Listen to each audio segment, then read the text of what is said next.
ಓಂ ಪರಮ ಜ್ಯೋತಿಷ್ಯೇ ನಮಃ. ಓಂ ಪರಮ ಜ್ಯೋತಿಷ್ಯೇ ನಮಃ. ಓಂ ಪರಮ ಜ್ಯೋತಿಷ್ಯೇ ನಮಃ.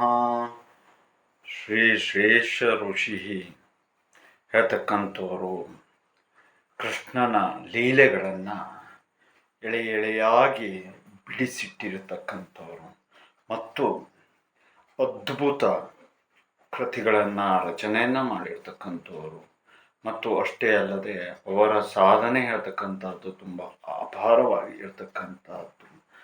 ಶ್ರೀಕೃಷ್ಣನು ಕೇವಲ ಆತ ಜ್ಯೋತಿಷಿ ಮಾತ್ರ ಅಲ್ಲ, ಅನಂತರದಲ್ಲಿ ಗುರು ಮಾತ್ರ ಅಲ್ಲ, ಎಲ್ಲವನ್ನೂ ಕೂಡ ತಿಳಿದಿರ್ತಕ್ಕಂಥವನು ಕೂಡ, ದಿವ್ಯ ದೃಷ್ಟಿಯನ್ನು ಕೂಡ ಹೊಂದಿರತಕ್ಕಂಥವನು ಮತ್ತು ಅಷ್ಟೇ ಅಲ್ಲದೆ ಮನಸ್ಸಿನ ಶುದ್ಧತೆಯನ್ನು ಮಾಡತಕ್ಕಂಥವನು, ಮನಃಶಾಸ್ತ್ರಜ್ಞನೂ ಕೂಡ ಶ್ರೀಕೃಷ್ಣ ಪರಮಾತ್ಮನಾಗಿರ್ತಾನೆ.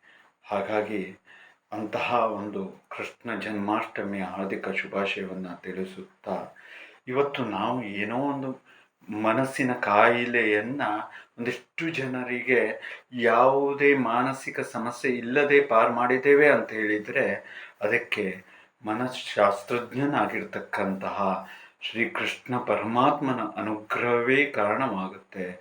ಶ್ರೀ ಶೇಷ ಋಷಿಗೆ ವಂದಿಸುತ್ತಾ ಕೃಷ್ಣನ ಜನ್ಮಾಷ್ಟಮಿಯ ಹಾರ್ದಿಕ ಶುಭಾಶಯಗಳು.